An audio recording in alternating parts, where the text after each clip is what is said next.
Welcome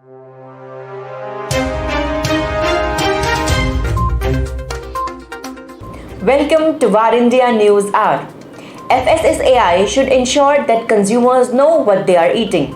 Rapid urbanization is greatly influencing people's food consumption patterns, with inclinations increasing towards packaged and processed food items.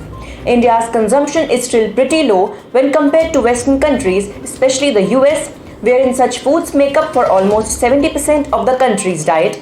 However, consumer preferences seem to indicate a growing preference to Western packaged foods over Indian foods. There is also a move to label foods in India based on their fat, salt, and sugar content. Most traditional and indigenous Indian foods usually contain salt, sugar, jaggery, ghee, oil, and spices that are essential for not only their taste but also have elements uniquely required for the Indian climate. For past few years in India, the Food Safety and Standards Authority of India has been pushing for the proposal of interpretative food labels under front of package labeling regulations, that is, marking food items as good food, not good food, one-star food, red mark food, etc. based on their salt, sugar and fat content. There are also discussions around recommending higher taxation on foods that have sugar, fat, salt and front of the pack labeling in their endeavor to tackle rising obesity. Most of the snacks like bhujiya or banana chips will contain salt and fat, and sweets like rasgulla and mysore will contain sugar. Even summer beverages like jaljeera, nimbu pani, lassi and chaach will have sugar or salt, and food accompaniments like pickle or chutney will have salt and fat contents. Another category of other indigenous traditional foods such as parathas and thepla may contain salt and fat. Therefore, if one were to peek into what is in store in future, you may most likely see your favorite Indian indigenous foods and specialties emerging from different states being marked in red and labelled as not good food and getting levied higher tax rate, making them costly and beyond reach of common man. So, will this be a practical way for FSSAI's earnest endeavour to ensure that consumers know what they are eating, or will this terrify them? Capacity building or awareness is equally the need of the hour for India's vast food manufacturing ecosystem that sells packaged Indian foods that are much larger than the big brands, as a vast majority of them are small manufacturers and women self-help groups. If children were the focus, then there are already safeguards proposed by FSSAI and various state governments about food with high fat, salt and sugar content to not be given to children in school canteens or sold within 50 meters of school campuses. The subject matter expert Ramesh Kailasam said, while no one is against informing and educating consumers and manufacturers, the manner of labeling may turn out counterproductive if the optics go bad and taxes get levied. It must also be noted that the Indian foods have been traditionally designed and prepared to suit and survive the prevalent climatic conditions of that region, besides genetic composition of its people.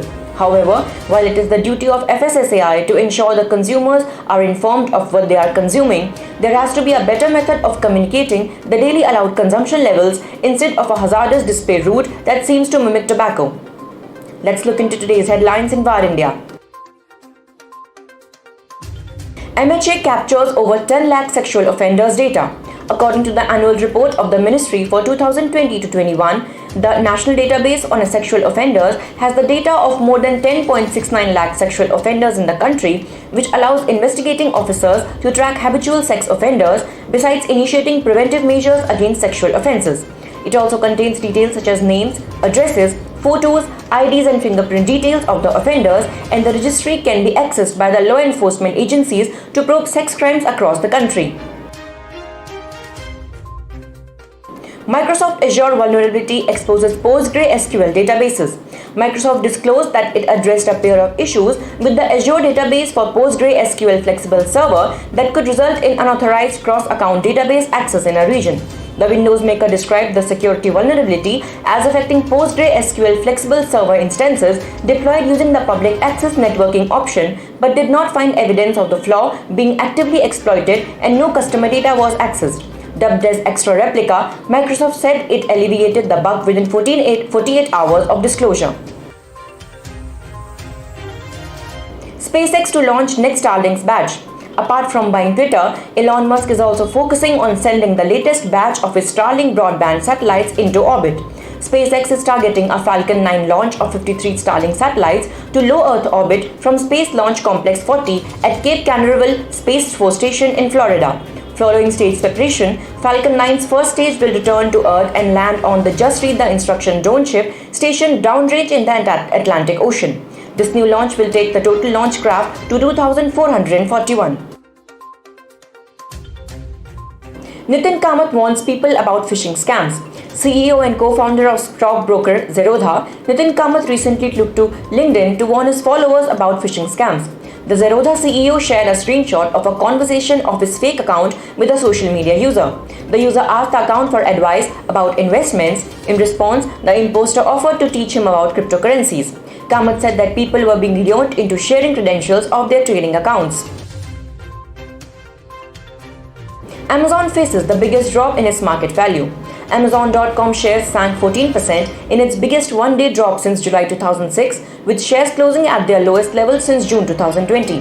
The sell-off wiped out $206.2 billion of the company's market valuation. Amazon fell 24% for the month, its biggest one-month percentage drop since November 2008. Among other names, Apple fell 9.7% for April, its biggest one-month drop since September 2020. Microsoft fell 10% in April, its worst one-month decline since January 2015, as well as Meta Platforms fell 9.8% in April, even with a huge spike in the wake of results.